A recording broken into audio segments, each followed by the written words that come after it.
Wow. Jeg skal snakke om organisation i en virksomhed. Og først så har jeg listet 4 forskellige organisationsdiagrammer, som jeg vil forklare lidt. Men først så vil jeg prøve lige at forklare, hvad et organisationsdiagram er. Et organisationsdiagram, det er et overblik over, hvordan virksomheden er sat sammen, og hvilke ledere, der står for hvilke afdelinger. Det er sådan rimelig kort sat sammen. Kan også komme et eksempel for en af dem, og det er, hvis jeg for eksempel som medarbejder på et lager har problemer med at finde en vare, og jeg skal bruge, og jeg kan finde den via den scanner, jeg går rundt med, så skal jeg jo for eksempel have fat i, skal jeg have fat i IT, afdelingen, så de kan rette op på fejlen. Men jeg som medarbejder, fordi jeg er sidste led i organisationen, så kan jeg gå direkte til IT-ledelsen og sige, der er noget galt. Så jeg skal altså snakke med min leder og sige, der er noget galt, og så kan min leder gå videre. Og det gør sådan på, det er forskelligt fra virksomhed til virksomhed, hvor mange led han så skal igennem. Før han så kan IT ved og kan forklare om problemer og eventuelt løse problemet. Så er der de forskellige organisationsdiagrammer. Den første heroppe, det er linjeprincippet. Der har vi en direktør. Så har han har under sig en indkøbschef, en salgschef og en økonomichef. Og hver af disse har så noget ansvar og nogle ansatte under sig. For eksempel så økonomichefen, han har en, der sidder med bogholderi, og han har så også en under regnskab. Men altså det er økonomichefen, der har det overordnede ansvar omkring økonomien i virksomheden. Så har vi salgschefen. Han har også nogle under sig. Han har for eksempel nu har vi taget en chokoladevirksomhed her.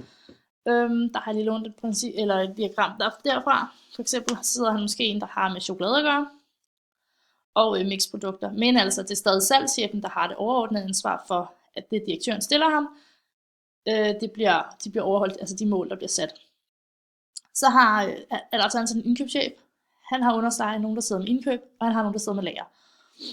Men stadig er det hans ansvar, at det hele bliver kørt, som det skal. Når man skal snakke om, man kan snakke lidt om, jeg prøver at fortælle lidt om fordele og ulemper ved det. Fordelen ved linjeprincippet, det er, at der er klar fordeling af myndighed og ansvar. Og myndighed, det er jo retten til at træffe beslutninger og uddelegere opgaver og give ordre. Og ansvar, det er pligten til at følge beslutningerne, der er truffet, og så udføre de opgaver og ordre, som der bliver givet. Og medarbejderne har kun en overordnet, altså direktøren, og der er klare kommandoveje. Ulempen ved det er den langsomme kommunikation, som jeg snakkede om i mit eksempel. Det er bureaukratisk beslutningstagen. Så er det svært at dele specialviden på tværs af organisationen. Og det er svært at samarbejde på tværs af organisationen, fordi man hver især har sin afdeling. Hvis vi så går videre til den her, som er linjestabsprincippet, der har vi en direktion, der sidder et HR-personale, så har vi kød, frugt og grønt, isenkram og slik. Det deler op på den måde, og derunder har vi medarbejdere, men medarbejdere arbejder altså på kryds og tværs. De har ikke nogen fast afdeling som sådan. Fordelen med linjestabsprincippet, det er, at der er bedre udnyttelse af specialviden. Der er en klar fordeling af myndighed og ansvar, og medarbejderne har kun en overordnet, og der er klare kommandoveje.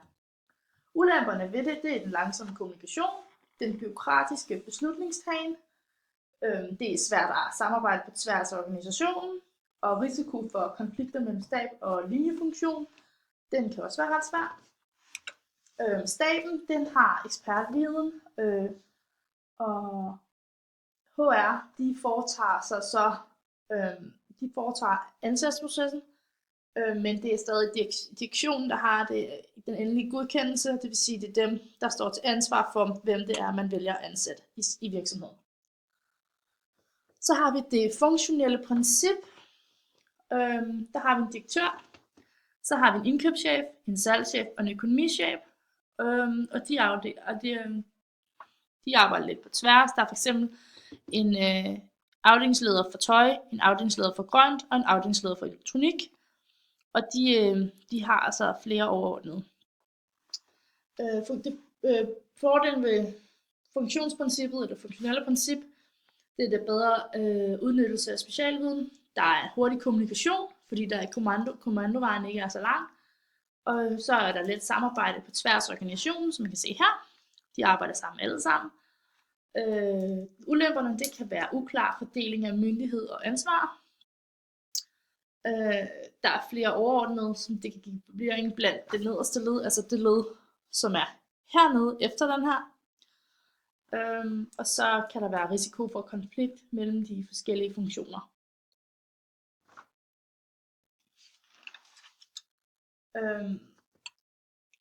Det vil sige, at medarbejderne, de mindste, de er ikke så specialiserede. Eller de er specialiserede, undskyld. De er specialiserede på deres eget område, derfor kan det godt nogle gange, måske de kører deres eget løb, kan godt være lidt forvirrende en gang imellem, måske ikke så sammenhængende. Så har vi den sidste, som er objektprincippet, som har her, der har vi en direktør. Så har jeg taget, så er der nogle objekterne her, mobiltelefoner, PC'er, digitalkameraer, og inden for den, der har de nogle funktioner, for eksempel har de alle sammen indkøb, produktion, salg og økonomi. Det har de hver især. Det vil sige, når man kører når man kører efter objektprincippet, så er fordelen med det er, at de kan selv planlægge indkøb, salg og økonomi, og det er nemmere at lave et budget, fordi de har hvert enkelt objekt har hver deres budget.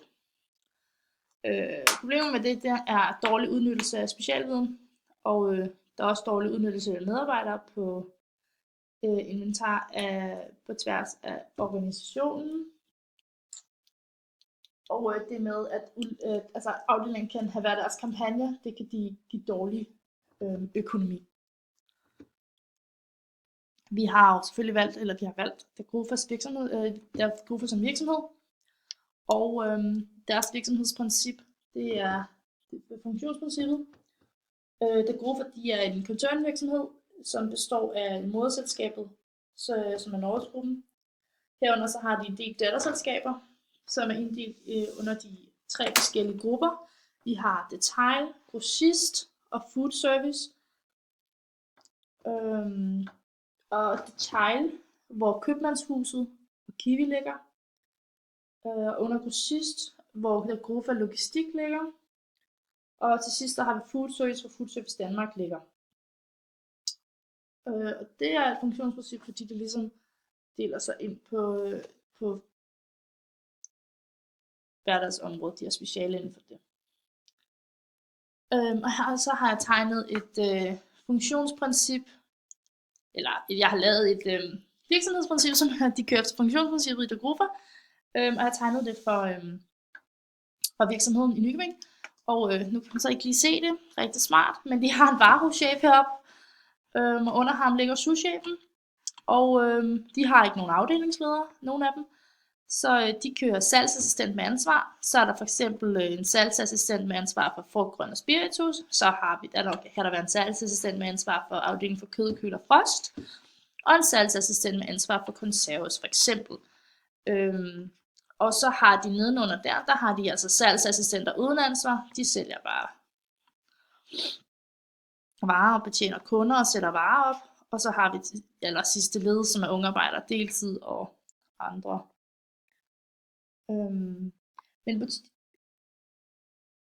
butikken er altså bygget op på den måde, at lederen er varehuschefen heroppe i toppen, og så under ham er souschefen og salgsassistenter med ansvar.